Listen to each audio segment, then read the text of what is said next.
Kolbrin Bible, Book 6, Book of Morals and Precepts, Chapter 42, Deceit.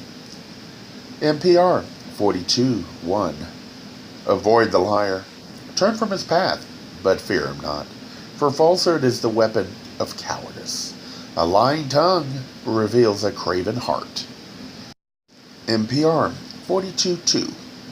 Lies and deceit are the merchandise of the weakling and coward. Avoid contamination from their foul wares by shunning their company. Putrid meat defiles the pure air. NPR 42:3.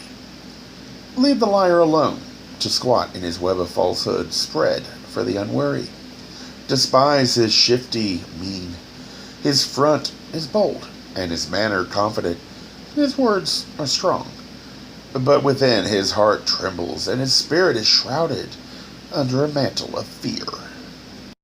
NPR 42:4.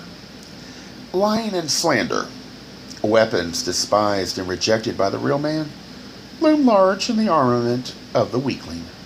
The tongue of the liar is a shovel wherewith a pit is dug to trap the innocent. NPR 42:5. He who makes himself the friend of the liar lacks wisdom, for the friendship of a double-tongued one is like dwelling in an abode built over a morass. NPR 42:6. God turns his back on the hawker of lies, and an abomination to him is the man who nourishes a secret grudge. If any man voices to you a grudge nourished secretly in his heart, shun him as the plague. NPR 42:7. Neither do nor say anything which will make the false words of a liar to appear as the truth. Commit no deed which supports his speech. Leave him to peddle his slimy wares among the weaklings and fools. NPR 42:8. Silence lies as well as speech. The heart can lie as well as the tongue. There is the lying deed as well as the lying word. NPR 42:9. A liar is betrayed as often by his deeds as by his words, for his deeds are cowardly, while his speech is bold. NPR 42:10. The liar seeks to deceive himself as well as others, for he knows himself for what he really is. Being hateful even to himself, he wishes to make himself different.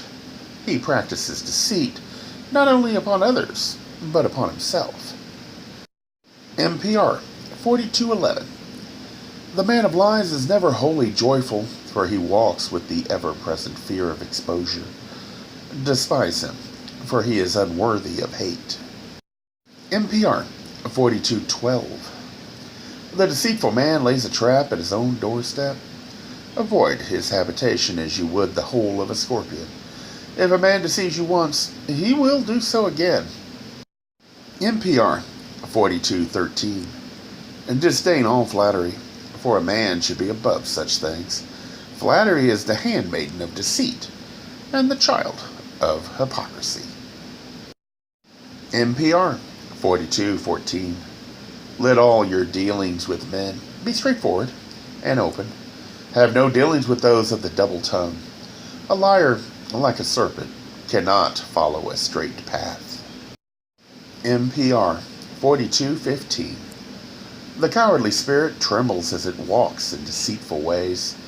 Fear and civility breed lies as filth spawns maggots, and he who deals in them is to be despised.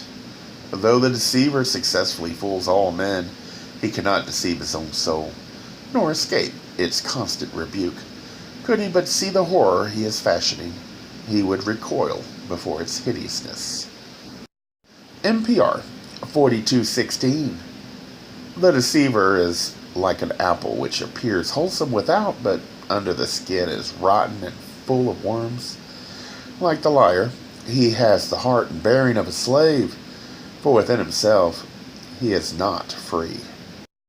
NPR 42:17.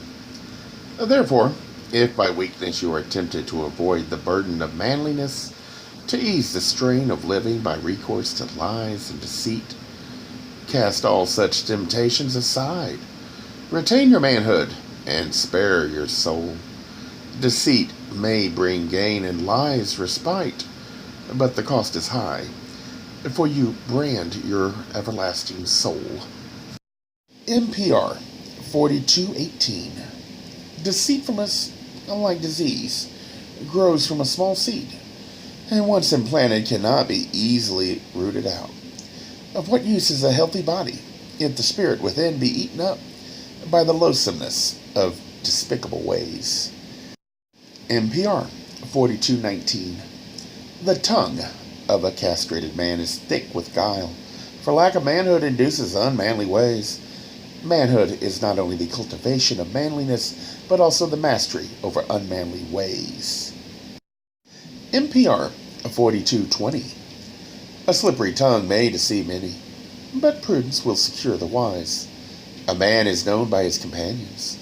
He who lives on a dung heap will stink in a perfumed garden.